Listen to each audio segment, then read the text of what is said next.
अस्सलाम वालेकुम। उम्मीद करता हूँ आप सब खैरियत से होंगे। आज का जो हमारा टॉपिक है क्लास 10th चैप्टर नंबर 9 का टॉपिक है हमारे पास इंपॉर्टेंस ऑफ इक्विलिब्रियम कांस्टेंट। इससे पहले हमने लॉ ऑफ मास एक्शन को एक्सप्लेन किया था जिसमें हमने इक्विलिब्रियम कांस्टेंट निकाला था जिसको रिप्रेजेंट करते हैं के सी से। अब इस के सी की जो इम्पोर्टेंस है उसको हमने डिस्कस करना है। इसकी इम्पोर्टेंस हम दो हवालों से करते हैं। फर्स्ट ऑफ ऑल हम करते हैं predicting direction of a reaction कि एक तो इसकी इम्पोर्टेंस ये है कि ये किसी भी रिएक्शन की जो डायरेक्शन है कि रिएक्शन हमारा लेफ्ट टू राइट होगा या राइट टू लेफ्ट होगा वो हमें बताता है के सी की वैल्यू। लेट्स सपोज हमारे पास एक रिएक्शन है हाइड्रोजन और आयोडीन का, हाइड्रोजन आयोडाइड बनाता है। लेट्स सपोज हमारे पास जो के सी की वैल्यू है वो आती है 57 और इसमें जो टेम्परेचर होता है वो 700 डिग्री सेंटीग्रेड पर ये रिएक्शन हो रहा होता है और इसमें के सी की वैल्यू हमारे पास आई है 57 डिग्री सेंटीग्रेड। अब हम क्या करते हैं कि ये बिलफर्ज हमारे पास एक रिएक्शन हुआ जिसको हमने स्टार्ट किया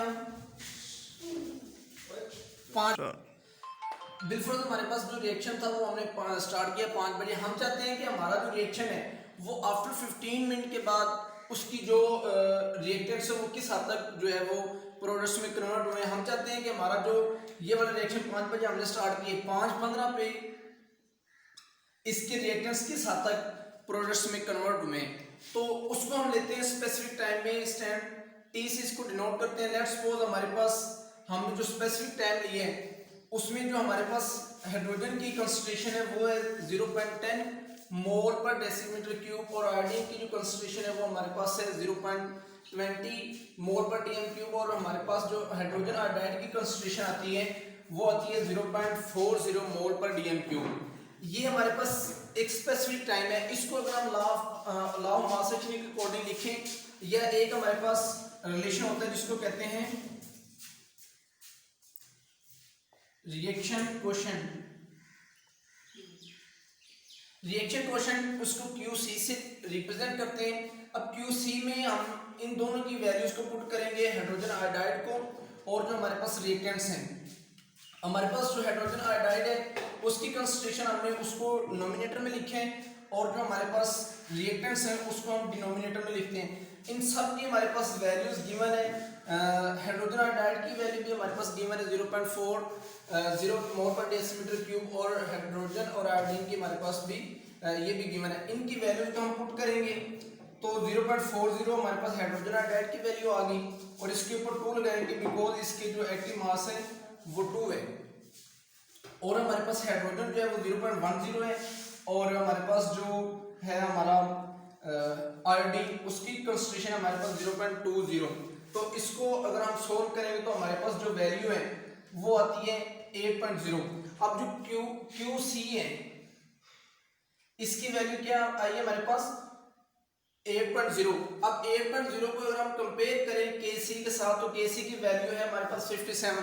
अब 57 का मतलब ये है कि जब हमारे पास इस रिएक्शन की जो कंसंट्रेशन है या KC की जो वैल्यू है अगर QC की वैल्यू भी उसकी इक्वल होगी तो हमारे पास जो रिएक्शन है वो इक्विलिब्रियम कांस्टेंट में होगा। लेकिन यहाँ पर तो ये 8 है और ये 57 है तो इसका मतलब क्या है कि जो हमारे पास QC है वो लेस देन है KC से। तो इसका मतलब ये होगा कि इस रिएक्शन को अभी मजीद कन्वर्ट्स होने की जरूरत है प्रोडक्ट्स में। ये रिएक्टेंट्स अभी फर्दर जो है ना वो प्रोडक्ट में कन्वर्ट होते रहेंगे और एक स्टेज ऐसी आएगी जहां पर QC की वैल्यू और KC की वैल्यू दोनों बराबर हो जाएंगी। तो इसका मतलब ये होगा यहां से हम रिलेशन निकाल लेते हैं। अगर QC की वैल्यू हमारे पास लेस देन हो KC से तो इसका मतलब ये होगा कि जो हमारे पास रिएक्शन है उसको अभी फर्दर जरूरत है प्रोडक्ट्स में कन्वर्ट होने की रिएक्टेंट्स को।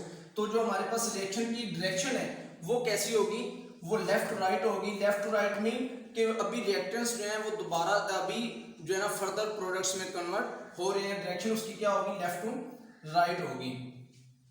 जैसे ये हमने रिएक्शन लिखे तो इस रिएक्शन में अगर हमारे पास QC की वैल्यू 8 आई है और KC की वैल्यू 57 है तो इसका मतलब ये होगा कि ये जो रिएक्टेंट्स है ये अभी फर्दर प्रोडक्ट्स में कन्वर्ट हो रहे हैं और रिएक्शन की डायरेक्शन जो है वो लेफ्ट टू राइट होगी। एक दूसरी कंडीशन इसमें ये भी हो सकती है कि अगर हमारे पास QC की वैल्यू KC से ज्यादा हो तो क्या होगा, रिएक्शन की जो डायरेक्शन है वो राइट टू लेफ्ट होगी, बिकॉज QC की वैल्यू अगर ज्यादा होगी KC से, इसका मतलब ये होगा कि इक्विलिब्रियम कांस्टेंट से रिएक्शन आगे प्रोसीड हो चुके हैं, तो प्रोडक्ट्स जो है वो दोबारा से रिएक्टेंट बनाना शुरू कर देंगे। जब प्रोडक्ट दोबारा से रिएक्टेंट बनाना शुरू करते हैं तो रिएक्शन जो है, रिएक्शन की वो चेंज हो जाती है, वो राइट टू लेफ्ट हो जाती है। इस कंडीशन में हमारे पास जो डायरेक्शन है रिएक्शन की वो राइट टू लेफ्ट होगी। और एक कंडीशन ऐसी भी हो सकती है कि लेट्स सपोज हमारे पास जो QC की वैल्यू है और जो KC की वैल्यू है ये दोनों बराबर हों, तो इन दोनों की वैल्यू जब बराबर होगी तो रिएक्शन की डायरेक्शन जो है वो ना तो लेफ्ट टू राइट होगी और ना ही राइट टू लेफ्ट होगी, बल्कि क्या होगा कि जो फॉरवर्ड और रिवर्स रिएक्शन है ये दोनों हो रहे होंगे, लेकिन दोनों की जो है वो इक्वल रेट होगा। जितने प्रोडक्ट रिएक्टर्स में कन्वर्ट होंगे उतने ही रिएक्टर्स दोबारा से प्रोडक्ट में तब्दील होते रहेंगे। ये इसकी पहली इंपॉर्टेंस है इक्विलिब्रियम कांस्टेंट की। अब इसकी जो दूसरी इंपॉर्टेंस है उसको हम डिस्कस करते हैं, वो होती है ये हमारे पास जो इसकी दूसरी इंपॉर्टेंस है ये एक्सटेंट ऑफ रिएक्शन। एक्सटेंट का मतलब होता है किसी चीज की हद, कि जो रिएक्शन है ये किस हद तक प्रोसीड हो चुका है। पहले में हमने डिस्कस किया था कि रिएक्शन की डायरेक्शन क्या होगी, सिमत क्या होगी, लेकिन ये इसकी जो दूसरी इंपॉर्टेंस है इसमें वो बताता है कि जो हमारा रिएक्शन है वो किस हद तक कंप्लीट हो चुका है। तो इसमें देखें कि अगर हमारे पास जो KC की वैल्यू है वो कहते हैं कि अगर इसकी वैल्यू लार्ज न्यूमेरिकल होगी, बहुत ज़्यादा अगर इसकी वैल्यू होगी, तो हमारे पास जो रिएक्शन है उसकी डायरेक्शन लेफ्ट राइट होगी। क्योंकि अगर KC की वैल्यू बहुत ज़्यादा है तो ये एक्सप्लेन करता है कि ये रिएक्शन काफ़ी हद तक कंप्लीट हो चुका है।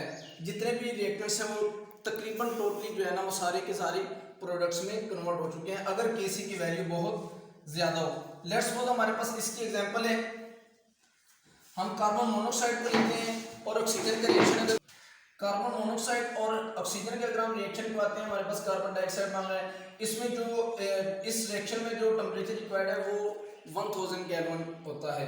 तो इसमें देखिए KC की value 2.2 multiply 10⁻22 very large value है, वेरी लार्ज न्यूमेरिकल वैल्यू है KC की। तो इसका मतलब ये होगा कि रिएक्शन तकरीबन कंप्लीट हो चुके हैं, सारे के सारे जो रिएक्टर्स हैं वो प्रोडक्ट्स में कन्वर्ट हो चुके हैं। इसकी दूसरी जो कंडीशन है वो क्या है कि अगर हमारे पास KC की वैल्यू वेरी स्मॉल हो तो रिएक्शन क्या होगा, तो इसकी रिएक्शन किस हद तक प्रोसीड हो चुके हैं, तो रिएक्शन अभी स्टार्ट होगा ना होने के बराबर है।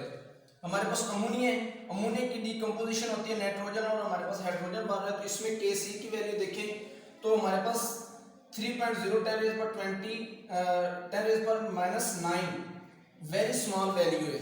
वेरी स्मॉल वैल्यू का मतलब ये है कि ये रिएक्शन अभी कंप्लीट नहीं हुआ, बिल्कुल ना होने के बराबर है।